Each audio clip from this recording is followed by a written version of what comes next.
He's a master tactician, an extraordinarily gifted rider, with acute judgment of a horse's pace and stamina, and a sense of when to hold back and when to surge for the winning post. But his determination to win has all too often bordered on the fanatical. And off the racetrack he has faced disgrace and imprisonment.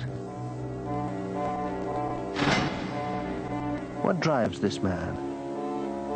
What lies behind the public face of Britain's greatest sportsman?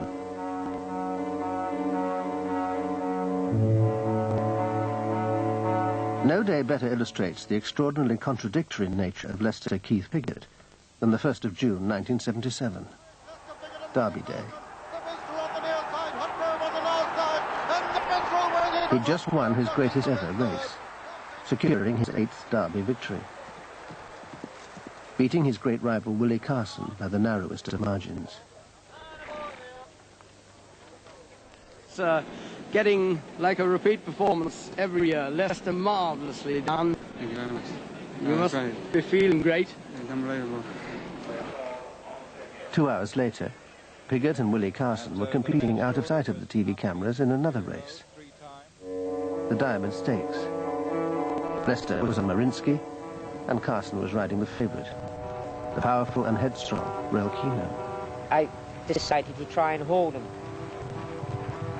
I did barely do a half job of holding him, and of course I was sitting on him, just barely holding him, and then I had to let him go, and I was right on the rail, and Leicester was one off the rail, and I just moved up, and he saw me out the corner of his eye. He said, "You're not getting up there," so he came down on me, and of course my fella was just starting to find his stride and starting to go, and I couldn't hold him any longer, and Michael just relaxed on him, and the horse, whoa, he starts to power forward. He's a great big horse, and I was powering down his hill, just about half a furlong before Tottenham, and your man, he said, "You're not coming up there. No, you're not coming up there." And all I remember is my iron going along.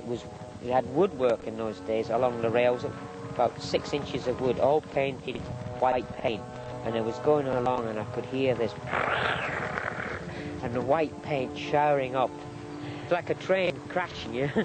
And Marinsky took a chunk at him. Leicester was sort of saying to the horse, "Come on, you know, you get a hold of him, you'll get him, stop him, come on." And that's Leicester being, you know, so... You can't get up my end, you know. It's determination. It's sheer determination. He must win. He must win at all costs.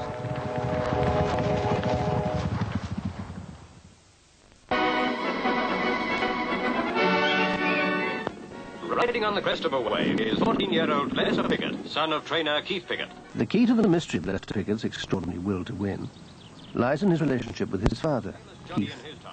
Keith knows Leicester is really only just beginning, but he's shown he's a born jockey.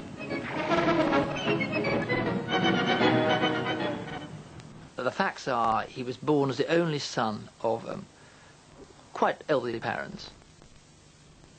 He was born at a time of where he was not going to mix that easily with others, because he had both a speech and a hearing impediment. But those parents had a training stable where horses were available from a very early age. Both his father and his mother's families had champion jockeys all the way back. The whole ethos of his upbringing was to get on a horse and ride it. Leicester made his professional debut aged 12, and that year rode his first winner. We were reading about him in the papers for months, sort of thing, you know, so we all were waiting for him to see this champion jockey. He was 12, he flew up for his first ever ride. I think I was about 18. He was very small, very quiet, sat on his own at the races, didn't talk to anybody, I don't think, the first day. Only the valet, and we were both with the same valet. He sat down one end, I sat down the other. We were both kids, sort of thing, you know. And then he beat me a short head, so not very good with a 12-year-old beating you, is it?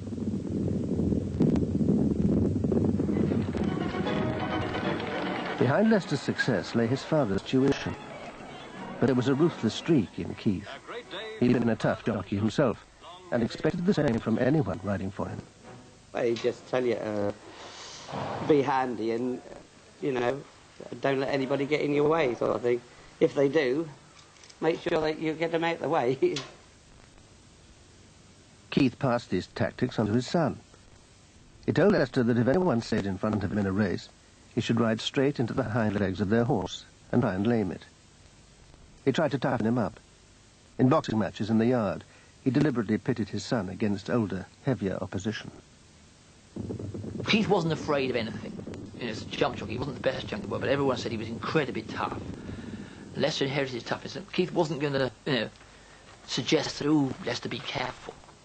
Now, I'll bet he never said be careful to him. I'll bet he never said, you know, you make quite sure you net that nicer Gordon Richards, you know, go up your inside. I don't think you'll find that happened. Lester became known as an incorrigibly ruthless rider. Eventually, the Jockey Club suspended him for 6 months. Aged only 18, he was banned from ever riding for his father and sent from Berkshire to another stable in Newmarket. Keith was judged to have encouraged Lester in his disregard for the safety of other jockeys. In private, Lester denounced the sentence, though he said nothing publicly.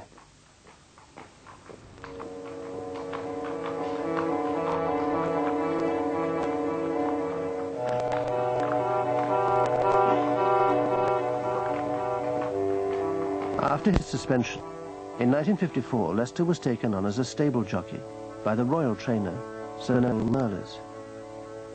Their partnership was crowned with success after success. In 1957 came his second Derby win at the age of only 21. He was on Crapello, an enormously powerful colt.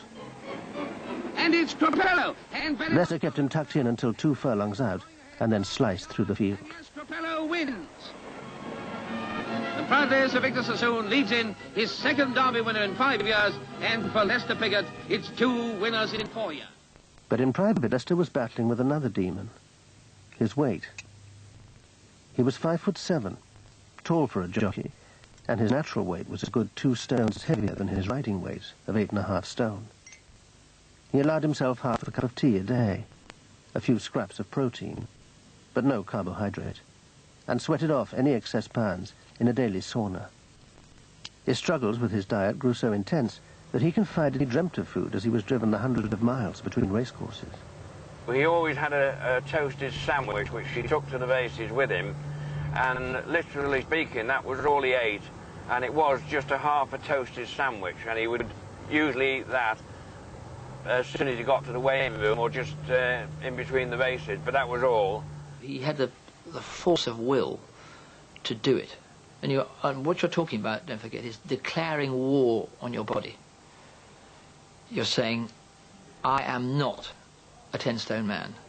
I am an 8'7" man. It's an extraordinary achievement. But the war paid off. In his second season with Noel Merlis, Lester won 127 races, among them the Oaks, Derby and 2,000 guineas, and the racing public took the tall, enigmatic jockey to their hearts. St. Mark's North Audley Street with famous jockey. Then, in 1960, in the full glare of publicity, marriage. Or should I say handicap. The best man was John Sutcliffe, an assistant trainer. Lester's father contributed to the general racing atmosphere, and the bride was pretty Susan Armstrong, daughter of the popular Newmarket trainer, Sam Armstrong. And Lester, happy as they make 'em, passed the post with his own favourite.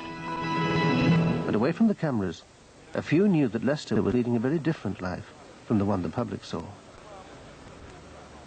I think he's always been a bit suspicious of me because I think he thinks I'm a danger to him. I would say that because he thinks I know too much, which I do, and he knew how closely I knew Charles St. George, so he knew I knew more about him than he would prefer. The key to Lester's double life lay in his friendship with Charles St. George, perhaps the most important relationship of his adult life. St. George was a Lloyd's underwriter who maintained a string of racehorses and lived in some style in Mayfair. And Lester was to be found there almost more often than he was at home. Lester just turned up at St. George's House the whole time, uninvited. Lester is the greatest turner-upper of anyone I've almost ever known, because no one's really ever invited him to anything. He just turns up. They don't have to. It's not because they don't want him. They know he'll pitch up. Turns up, helps himself to whatever drink. He doesn't drink much, but he would help himself to something and then sit down, puff a cigar, and I don't know, they might have been in bed or something, and they come down there with Lester. Upper Brook Street was Lester's haven. Here he could talk freely. And I remember one time in particular asking him, as a sort of muck punter might do, if you're in a driving finish over a 5-furlong race and you're next to, say, Carson and Eddery, and you're very, very close to each other, and you're driving for the finish, do you ever say anything to each other, or are you too tired, too involved in what you're doing? He thought for a moment and he said, "Oh, no, really, you're too knackered." And then a wry grin spread over his face, and he said, "That is unless you want theirs to win, in which case you say, go on, you, go on." I asked some more similarly foolish questions, and before long Lester excused himself and went up to bed. The next time I spoke to Charles, he recounted that evening and said, "You know why Lester went to bed, don't you?" I said, "No." He said, he thought he was talking too much. Betting by jockeys is officially banned. There's an obvious risk that they'll throw a race to win a bet. But unofficially, jockeys and owners gamble all the time, and the authorities turn a blind eye. Charles would always tell me delightful stories of Lester taking bets and the little black book, and he'd enter the bets, and every Saturday morning Lester would go around his friends and the racing fraternity, picking up his winnings on the different bets that he'd made with his friends, including Charles St. George. This way. Upper Brook Street also provided a place where Lester could conduct any of his numerous affairs. Midway through the 60s, he was even implicated in a divorce case. Susan is a very nice, good, grown-up lady, and I think she knew what Lester was like from an early stage. They got married quite young, and she'd known him a long time, and she knew his games. Well, his reputation was, as with other gentlemen of the turf, was that no delightful young female was safe. It was all fair game. So all the stable women were open season. Lester Piggott had another secret. By the early 1960s, he was the highest paid sportsman in Britain. But he wanted to keep his newfound wealth hidden, because he was an obsessive miser. The seeds of this problem planted as a child by his mother, who'd seen all too many jockeys fritter away the fruits of their success. She had drummed into Lester that he must hold on to his money at all costs.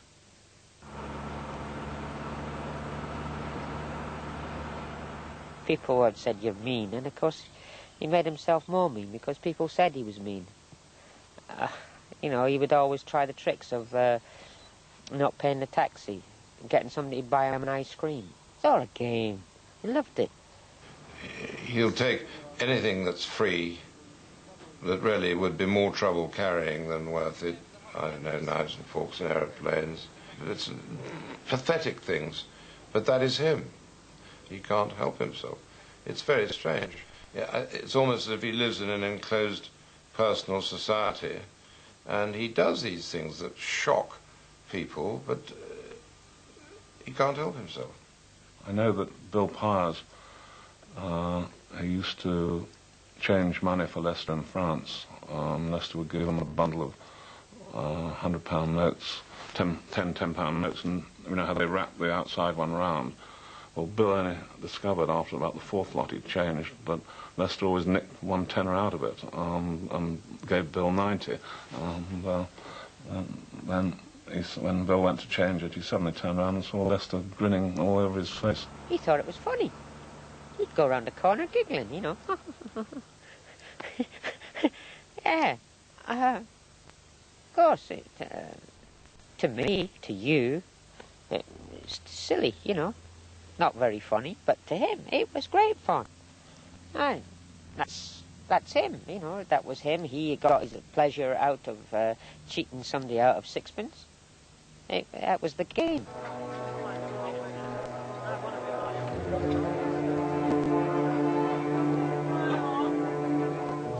Money is his god, a cliche, yes, but I can't think of a better way of putting it.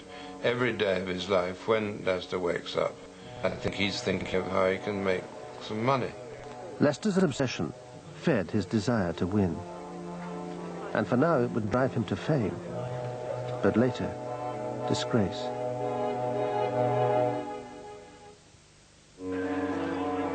By the 1960s, Lester Piggott had established that he was without doubt the country's best jockey. But as his success grew, so did his refusal to accept convention.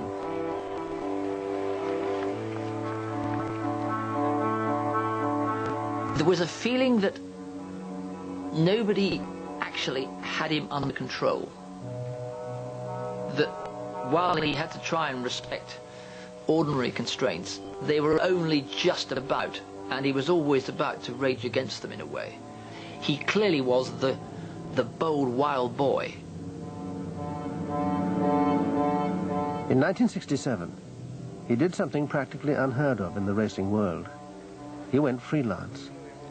He'd now ride for any owner who'd pay his price. Lester didn't want to be burdened with riding a poor horse because he was under contract to a stable. He wanted to win. And in pursuit of this aim, he had no compunction about upsetting one of racing's oldest conventions. That once a jockey had been chosen by an owner or trainer to ride a horse, then that horse was his. Lester wanted the best ride, regardless. I grew up with getting horses ready for Lester Piggott. You know, I would ride them 3 times, and then when the big day came, off, you know, here you are, Lester, steer that one round for me. And I was brought up with that. As we know, he was a very good communicator on the telephone with owners or trainers. He got himself on the right horse on the big day, nearly always. Lester was at his most persuasive, seeking out rides in classic races, deaf to protests from his increasingly angry colleagues. It's very hurtful. It is very hurtful. It's what racing's all about, the Group 1 races, and that's the races all jockeys, owners, trainers, everybody in racing wants to win the Group 1s. That's the big thrill.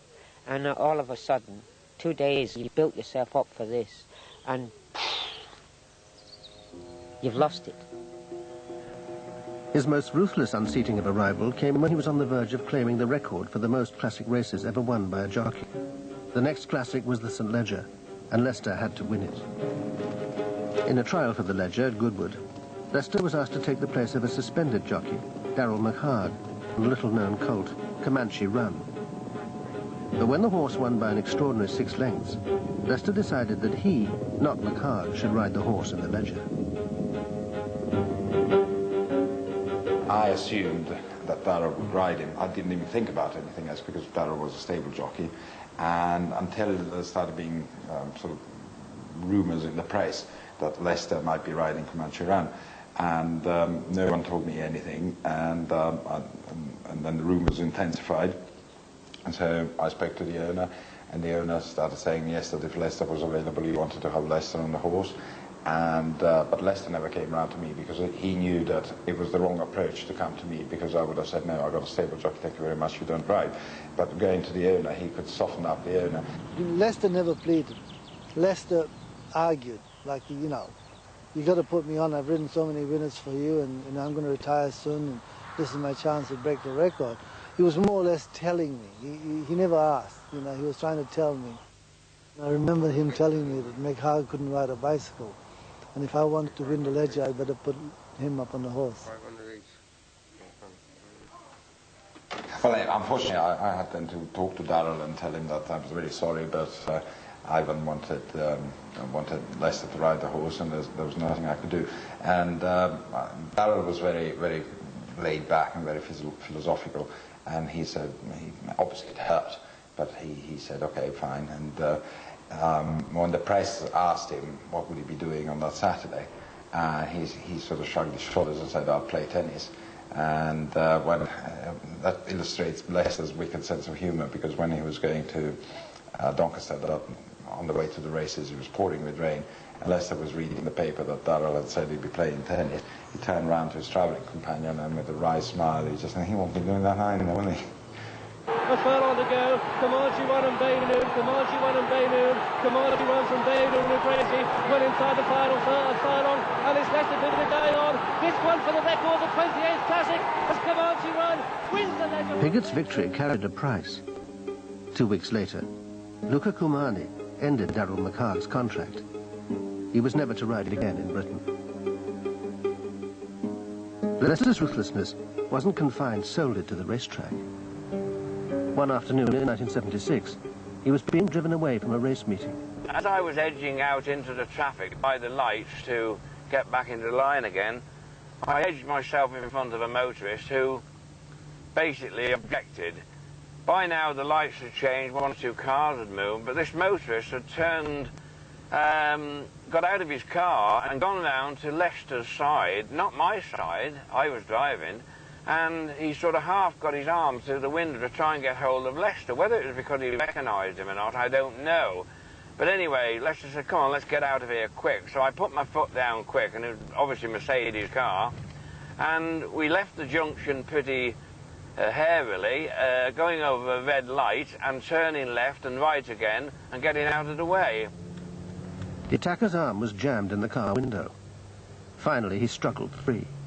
When I looked in my mirror, I saw this man in the middle of the road. And I said, oh, Lester, I think he's dead. He said, serve him right. And we shot off. Well, about a week or 2 later, I received a letter of notice of intended prosecution, with so many charges down that I just opened it, jumped in my car, went down to Lester's, and I said, hey, look at this. And I've got all this. He just said, funnily, he said, oh, don't worry about that. They always send those out. Lester has a complete disregard for any authority or any boundaries. I mean, his home life or the revenue or stewards or riding. I mean, he rode to win, and that was the essential quality that we loved. Sangster experienced Lester's increasing waywardness at first hand. In the mid-70s, Sangster and trainer Vincent O'Brien tempted Lester away from his freelance life. In 1977, Lester rode his greatest ever race for the partnership. Lester had already won a record 7 derbies, an achievement still not bettered. That day he was riding the Minstrel. There were doubts over the horse's stamina, vital over the testing 1.5-mile Epsom course.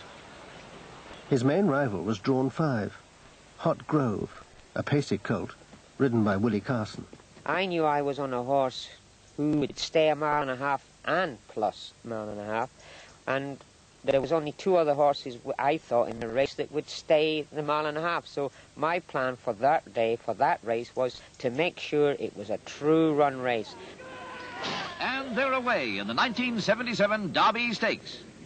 I went very, very early, and it nearly came off until we get to, half a furlong from home, and the little white face appeared on my outside, and the whack, whack, whack, whack, whack I could hear.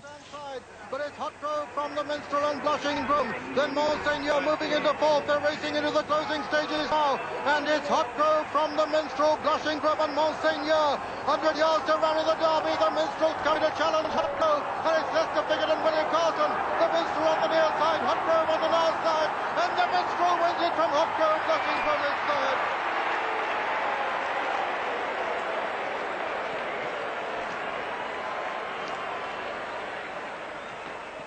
The Derby Trophy is presented by Mrs. Evelyn de Rothschild to the Minstrel's owner, Mr. Robert Sangster. A happy ending to a right royal Jubilee Derby. Fantastic jockey. Tough. he could get the best out of the horses. I mean, when he won the Derby on the Minstrel, I think he'd have been banned for 6 months for the use of the whip. But I mean, nobody else would have got him home that day. He was simply the best. Leicester's relentless whipping of the Minstrel aroused public controversy, but Sangster and O'Brien condoned his tactics because he was winning so many races. That season they won the 6 major European prizes, culminating in a searing victory at the Arc de Triomphe. But in private the partnership was under severe strain. The operation was based in Ireland, at O'Brien's stables in Tipperary. Leicester's pursuit of his own interests was a constant aggravation to Sangster and O'Brien. He demanded an enormous sum of money.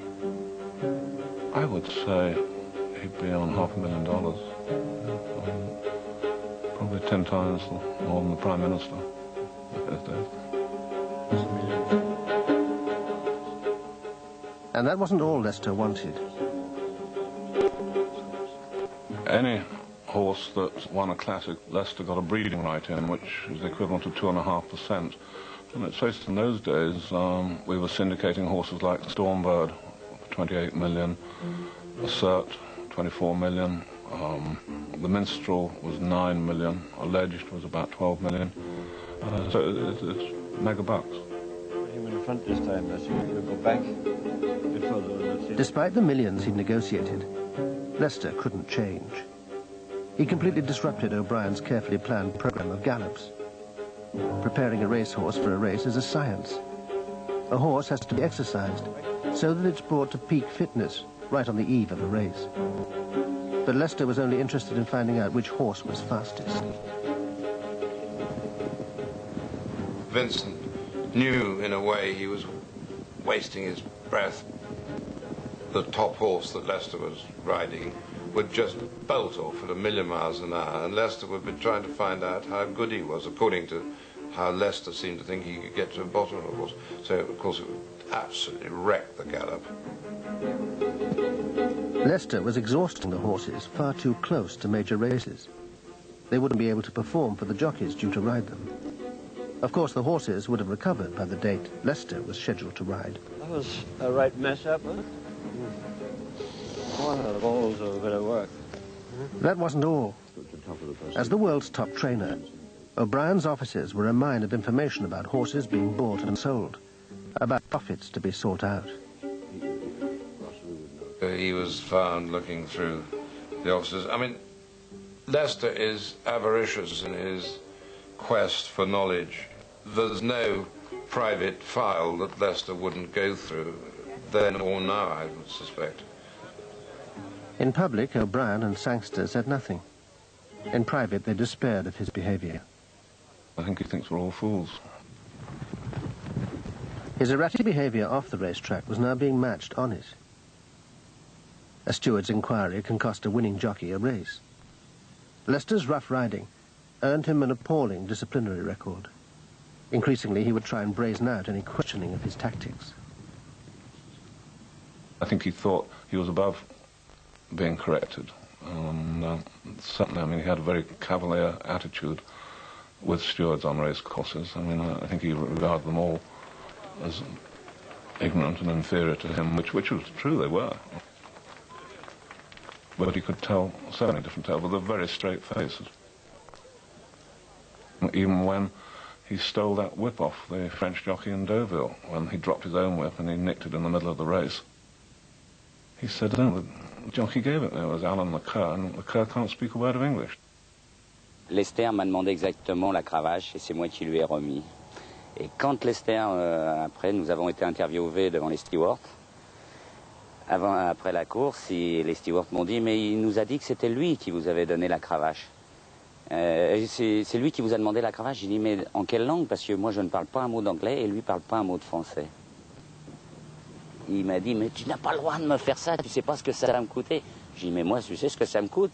Parce que tu m'as pris tellement de chevaux dans ma vie, que c'est-à-dire que quand je montais un bon cheval, il venait toujours dire, moi je le monte derrière vous, je le monte derrière lui, et tout, je vais gagner.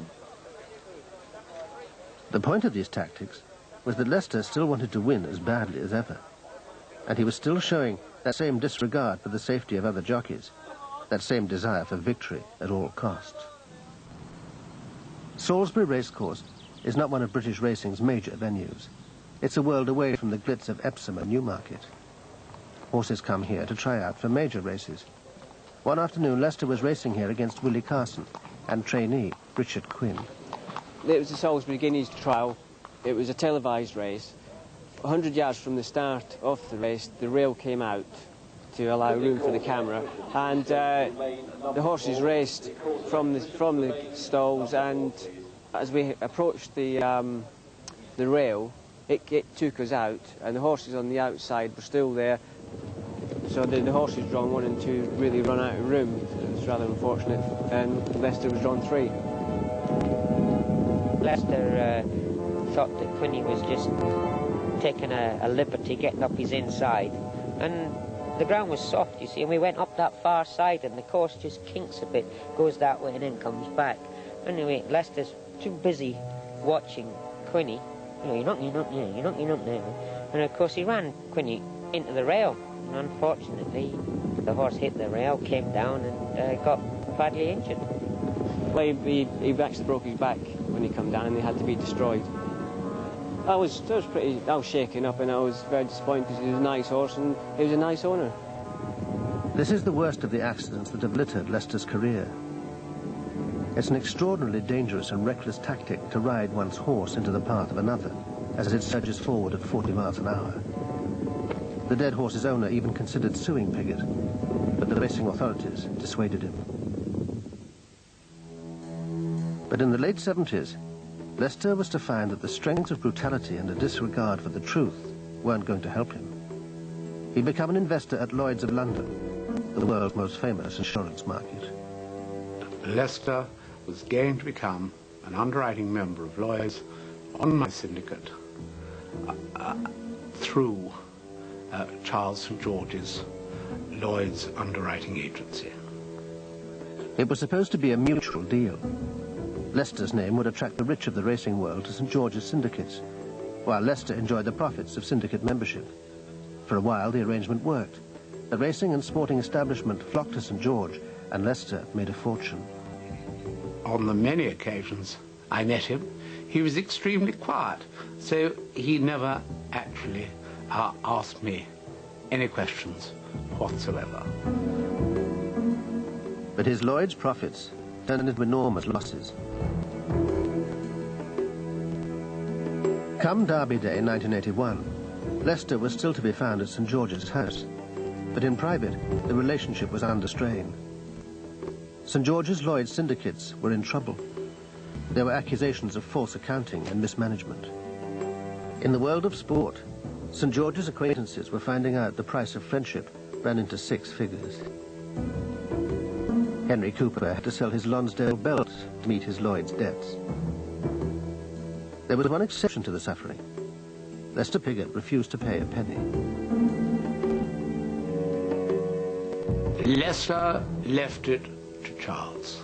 Leicester's view was if he got checks, he would bank them because he knew how to bank checks. But if he made losses, he would leave it to Charles. St. George may have protected him from the Lloyd's catastrophe, and for now, Piggott's luck held. But the wealthy wouldn't be able to protect him from himself forever.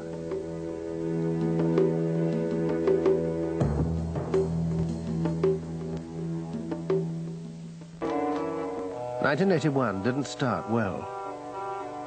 Leicester was to ride Wynn's Boy in a 5-furlong sprint at Epsom. And the horse burst out of the bottom of the stalls, and you can see that the saddle has slipped, and the jockey... Wynn's Boy had dived under the stalls, taking Leicester with him. His ear was nearly torn off, and all the bones in his back were scarred. But somehow, within 4 weeks, Piggott was back in the saddle. His determination to win as strong as ever. But another boyhood trait was to plague him that year: miserliness.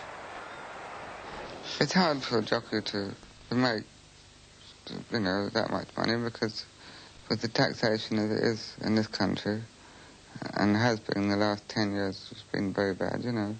It's hard for even the best jockeys to save a lot of money. Well, it's well near impossible. The But Lester wasn't paying everything he owed to the taxman. His partnership with Robert Sangster was over. He'd just signed up with flamboyant trainer Henry Cecil, who had agreed to an extraordinary scheme for how Lester was to be paid at Cecil's stables.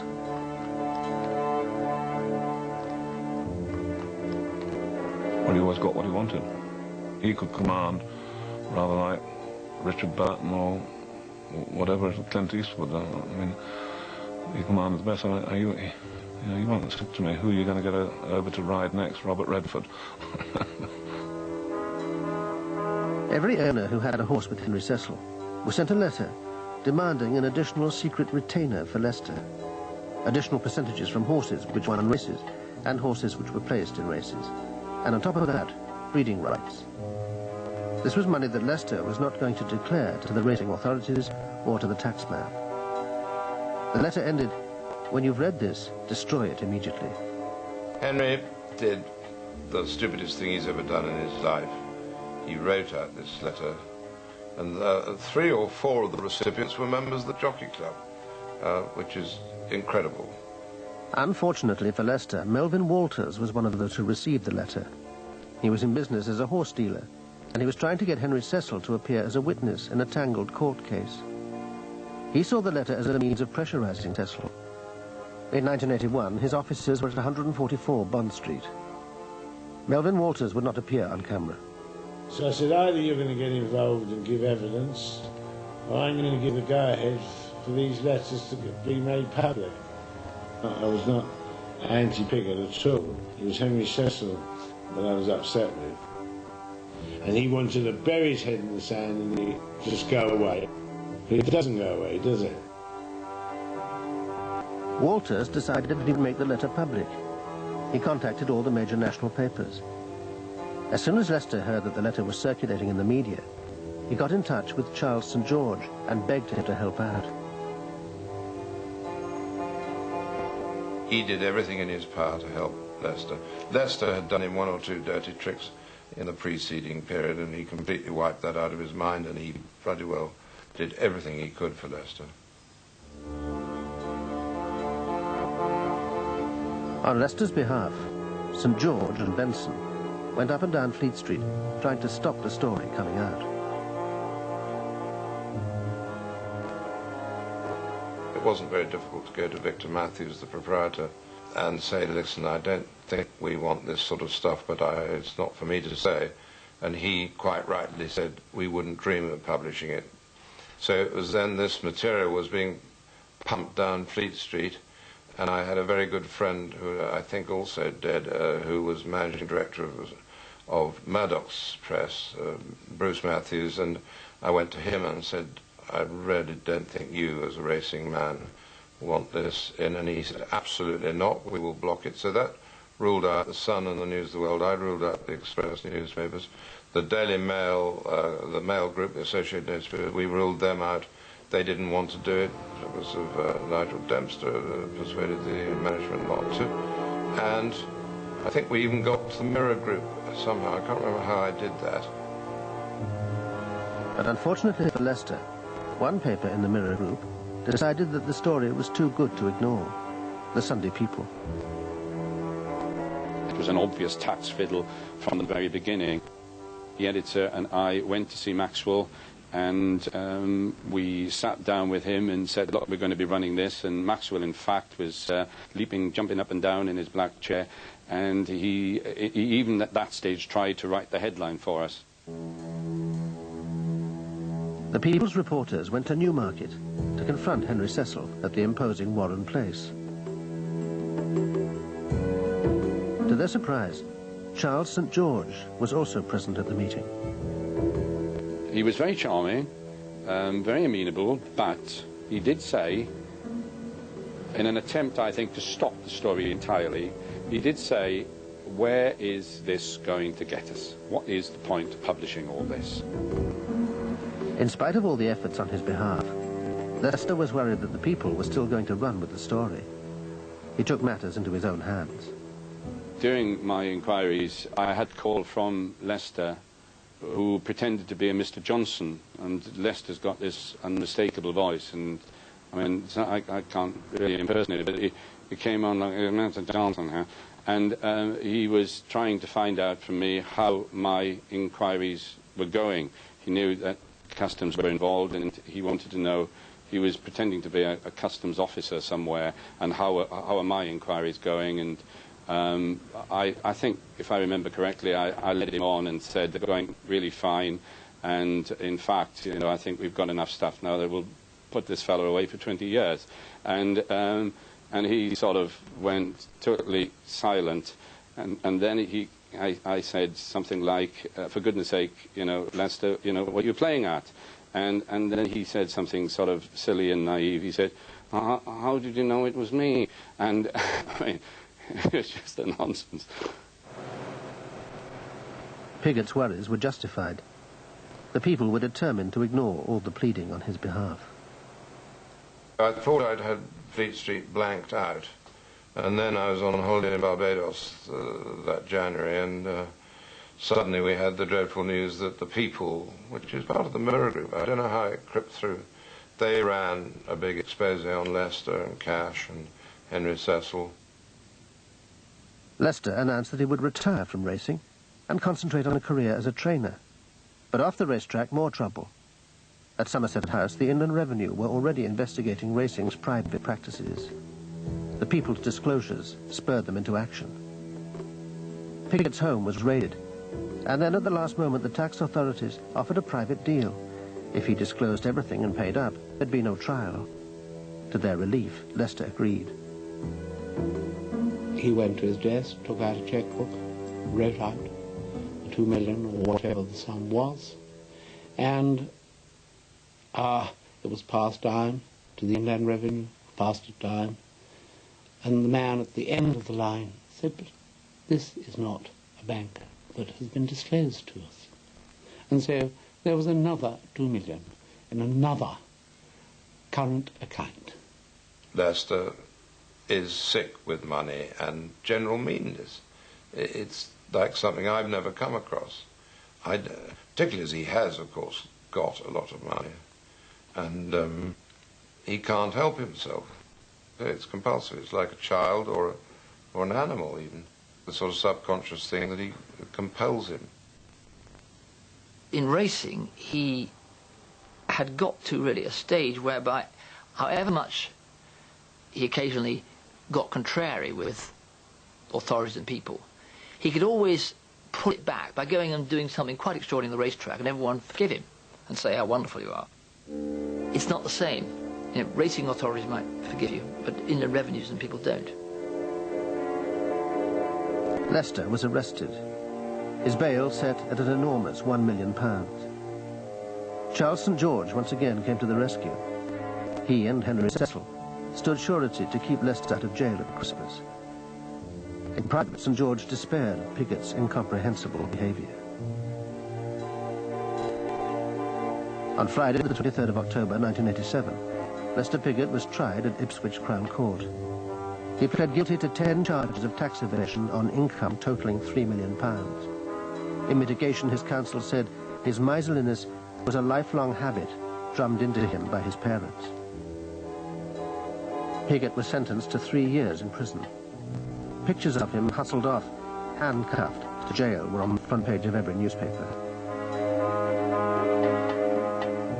One of the great attractions and mysteries of Piggott, that in an increasingly civilized world, and not that Piggott isn't very civilized in the sense that it isn't sort of semi-suburbia in a way in Newmarket, but at his core there's something very wild, that's untamable. There was something that drove him, that would do things that no one else could even think of.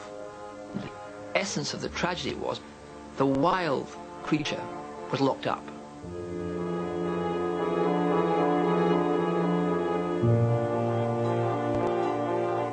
We knew he was coming, and we see him walking across from the reception with his property, baggage, carrying it himself. He was normal, like everyone else, apart from his millions, but it's no good having them where he was. And he fitted in well because he didn't get no special treatment. I think it was him, actually, that told the prison officers, don't wrap me up in cotton wool.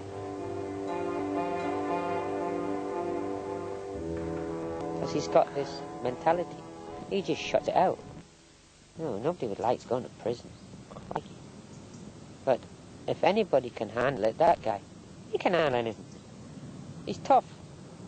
He used to play crib, blackjack, and I know for a fact that Lester Piggott, he knows about figures and numbers, and trying to add up, he's always got 21 until one time I checked his cards, he had about 17, and it's always that smirk, give him a little smirk and his eye, and you can tell he's trying to have one over you, and if he can get away with it, he loves it. You know what I mean? He loves a little joke. And then a further humiliation. Lester Piggott, who's in jail for not paying his taxes, has now been stripped of his OBE. The announcement was made in... And another problem. Melvin Walters approached Fleet Street. He had more documents about Lester's earnings. Before the papers got sight of them, Charles St. George stepped in. They were in a safe deposit at Selfridges, and I gave Charles the key for nothing. It was only copies of cheques, tape recordings and things that didn't need to get known in the racing industry, that would have only hurt Lester more so. The papers stayed at Selfridges, out of sight of the media. And on Monday the 24th of October 1988, Lester Piggott was let out of jail. It's going to depend, I think, on your behaviour. Money having been pledged, the reasonably well-behaved hacks got what they wanted, a slightly staged picture for tomorrow's front pages. The question was, what was he to do? He decided to do what he had done all his life. Ride horses. He was very down. And so even though a lot of people felt very bad about him coming back at the age of 54, it seemed madness. You know, and people felt he was doing things like sort of defiling his own fame. But there was one man who didn't share those doubts. Vincent O'Brien. At the last moment, his jockey for the richest race in the world, the Breeders' Cup, went ill. O'Brien once again turned to Piggott. This was 12 days since he'd come back, and he's 54 years old. So it is, at O-level maths, 42 years since he started race riding. 42 years on, since the baby-faced boy. He's now in, because of the escalation of values, it's $1 million races, it's the richest race he's ever ridden in. He's last early on. You think, oh, well, you know, forget it. And then suddenly, coming up the outside is Piggott. And you have that extraordinary feeling. There is the phrase I would say, it's impossible but inevitable. You can't catch one in front, but they're going to. Finish. Lester Piggott flailing away at Royal Academy. It's all Greek to me to the inside. Here the wire. Head bobbing finish.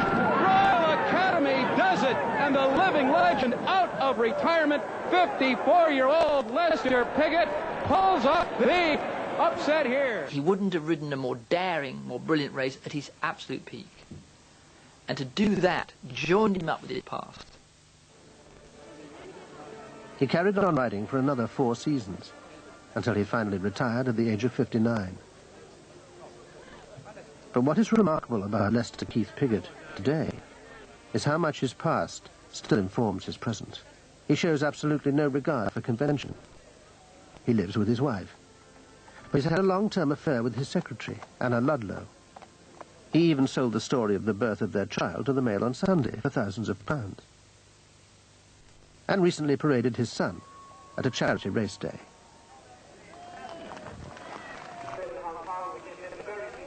For in spite of having officially retired twice, he's still riding, still basking in public acclamation, still unable to give up the passion of a lifetime. He is very bizarre, but there you are. He's unique, brilliant at his job, but how many people were able to sort of get through to him? Not many. Through to this. No. He's got that ring of steel.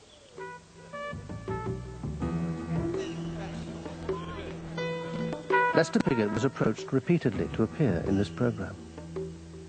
He refused. Then he said he would appear on one condition, that he had to be paid a small fortune.